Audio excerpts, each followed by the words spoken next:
Et bonjour à tous, donc aujourd'hui on se retrouve pour une nouvelle vidéo qui va parler de la sortie de Harry Potter à l'école des sorciers illustrée par Jim Kay. Donc j'ai trouvé à Prague la version anglaise, puisque la version française bien sûr n'est pas encore sortie. Bon bien sûr comme je suis à Prague, il aurait été très difficile de trouver la version française, donc quand il est sorti, je me suis dit je vais aller faire un tour dans les librairies à Prague et notamment dans une qui est immense. Elle a 3 ou 4 niveaux il me semble et un niveau au sous-sol qui est réservé complètement aux livres étrangers. Donc vraiment vous pouvez trouver n'importe quelle langue, il y a bien sûr l'anglais, le français, l'allemand, l'espagnol, mais aussi les langues scandinaves, les langues d'Europe de l'Est, enfin il y a beaucoup de livres. Et j'y suis allée avec une amie qui est avec moi ici à Prague pour mes études, pour aller voir si éventuellement ils auraient la version anglaise.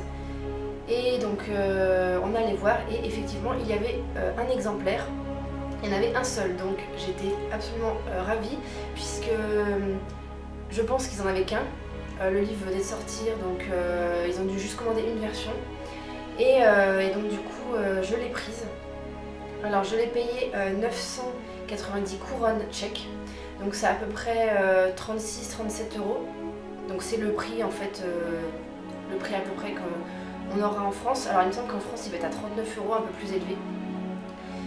Et donc voilà, donc je vais vous présenter, alors je ne vais pas vous montrer l'intégralité du livre bien sûr, si vous l'achetez vous pourrez le découvrir par vous-même, ce serait pas sympa de tout vous faire découvrir. Et puis il y a énormément d'illustrations dedans, donc ça aurait été impossible de faire ça dans une vidéo. Donc déjà pour vous indiquer pour la version française, si vous voulez acheter la version française, elle n'est pas encore sortie.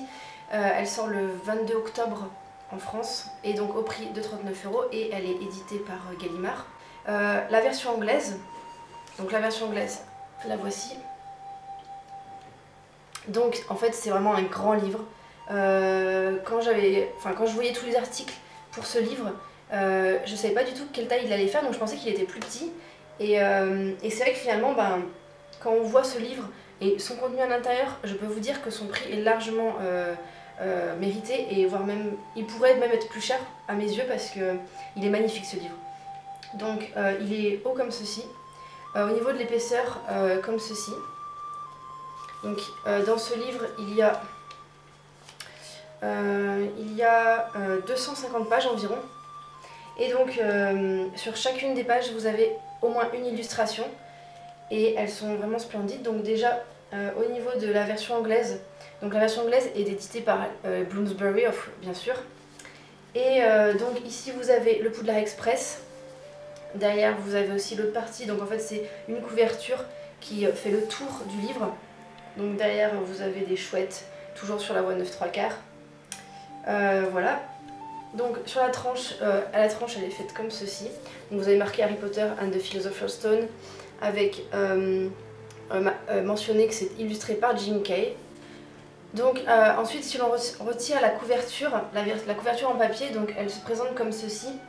Donc, voilà comme ceci. Et ici vous avez la lettre que Harry reçoit de Poudlard pour sa rentrée. Et en dessous une petite description de l'histoire du livre pour ceux qui ne connaîtraient pas l'histoire d'Harry Potter.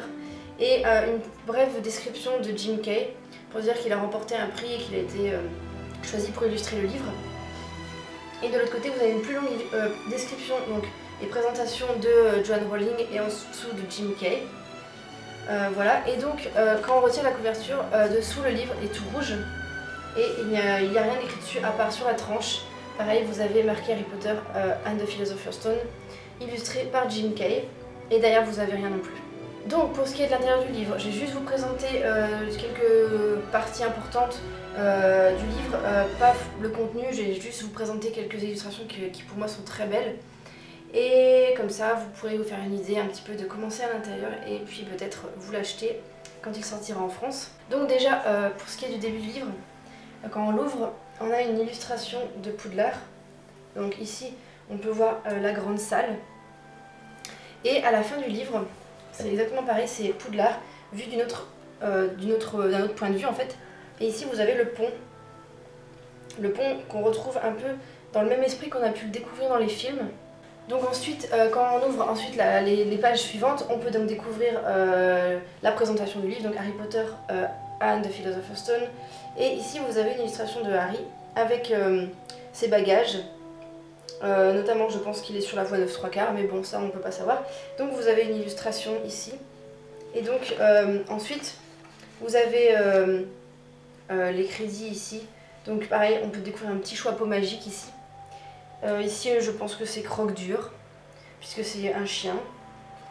Et donc après, on a le sommaire. Donc le sommaire est vraiment très sympa. J'aime beaucoup comment il a été fait par Jim Kay. Il a repris les petites clés qu'on peut trouver dans une des épreuves à la fin du livre. Et il a dessiné plein de petites clés partout avec les différents chapitres du livre. Et alors, je vais essayer de vous montrer. Donc voilà les différentes clés. À chaque fois, elles sont toutes différentes. Donc voilà, et ensuite le livre commence.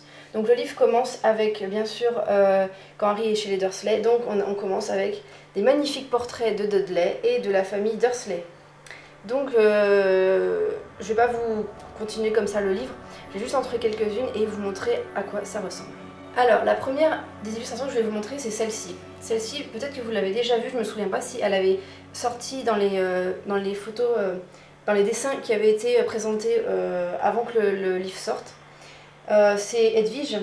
Et alors j'aime beaucoup vraiment les couleurs qui ont été choisies, notamment avec le bleu qui est autour. Et c'est vrai que c'est des couleurs vives pour certaines illustrations et c'est vraiment magnifique. Et enfin, j'ai pas encore lu le livre puisque j'ai pas encore eu le temps de commencer, mais je le ferai et franchement ça va être un plaisir de lire un livre avec des illustrations.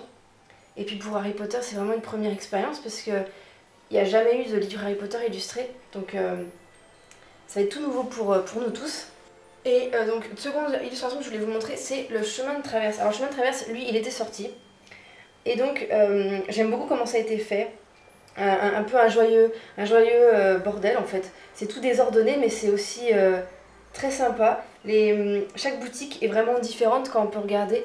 Elles sont vraiment toutes différentes.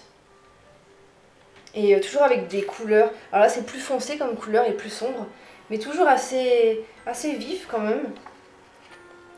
Et donc la deuxième partie du chemin de traverse avec ici Fleury et Bottes. Donc dernière illustration que je voulais vous montrer, celle-là elle est plus, parce que je la trouve plus marrante en fait. Au moment où Harry et Ron combattent le troll dans les toilettes des filles, dans ce livre on a un guide pour un peu mieux connaître les trolls et puis à quoi il faut faire attention. Donc ça donne ça. Donc c'est une illustration qui est plutôt en noir et blanc. Et donc c'est un guide pour les trolls à l'attention des sorciers pour savoir comment se comporter quand on rencontre un troll, est-ce qu'il faut faire attention, comment il fonctionne. Ici on a une petite description du cerveau d'un troll.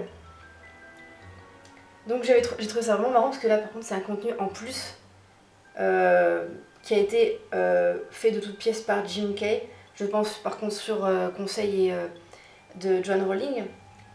Mais voilà, ça fait un contenu en plus et je trouve ça vraiment sympa. Donc du coup pour cette vidéo, ça va être bientôt fini. Je vais juste vous parler de 2-3 choses par rapport au livre. J'ai lu dans une interview que Jim Kay s'était inspiré de personnes de son entourage pour faire les personnages. Donc je voulais juste vous en parler pour vous donner quelques informations là-dessus. Donc notamment pour McGonagall, il s'est inspiré de sa femme qu'il a vieilli un petit peu. Pour Hermione, il s'est inspiré de sa nièce. Pour Dumbledore notamment, il s'est inspiré d'un illustrateur qu'il aime beaucoup. Et enfin, donc autre information, pour Harry, il s'est inspiré d'un jeune garçon qu'il avait aperçu une fois dans le métro. Donc c'est vrai que je trouve ça intéressant aussi de voir que l'illustrateur s'est inspiré d'éléments de son entourage. Alors c'est vrai que un illustrateur ou même un écrivain s'inspire souvent de son entourage et de ce qu'il a vécu. Et c'est vrai que je trouve ça très intéressant. Et d'ailleurs dans cette interview on sait aussi que Jim Kay s'est inspiré et a utilisé des modèles et a demandé à des enfants de pouvoir poser pour lui. Et il avait notamment précisé qu'il avait été difficile de convaincre les parents puisqu'à l'époque quand il avait commencé à faire ses premiers croquis et commencer donc ce projet d'illustration de Harry Potter à l'école des sorciers, c'était top secret donc il avait dû le dire à personne et il ne pouvait même pas dire aux parents pourquoi ses enfants posait pour lui et finalement dans quel livre ils allaient arriver. Donc voilà pour ces petites informations. Donc je vous rappelle, la version française sort dans les librairies le 22 octobre au prix de 39 €. Je vous le recommande parce qu'il est vraiment magnifique. Vraiment c'est un super beau travail. Les illustrations sont un plaisir pour les yeux et j'ai même pas encore pu toutes les voir parce que il y a énormément de pages et il y en a partout en fait. Il y en a vraiment des petites illustrations, des plus grandes, certaines qui recouvrent toutes les pages. Donc ça va être vraiment une belle découverte. Et comme je vous ai dit, le prix le vaut largement. Donc pour ceux que j'avais pu voir qui trouvaient que le prix était élevé, quand vous aurez vu le livre et que vous pourrez le feuilleter et que vous l'aurez entre vos mains, je pense que vous changerez d'avis parce que certes c'est une somme, mais pour un livre comme ceci, vraiment ça les vaut largement. Donc du coup, pour cette vidéo c'est fini. Je ne sais pas quand est-ce que je pourrai faire une prochaine vidéo, mais vous inquiétez pas, ça continue sur la chaîne. Donc du coup, dès que vous aurez acheté le livre, que ce soit en anglais ou en français d'ailleurs, puisque je vous dis vous pouvez acheter le livre en français, vous pouvez l'acheter en anglais aussi si vous le souhaitez, venez en commentaire et dites-moi comment vous l'avez trouvé, les illustrations que vous aimez bien, celles qui peut-être vous ont déçu, ça peut être possible. Et du coup, on se dit à la prochaine et puis je vous souhaite une belle journée.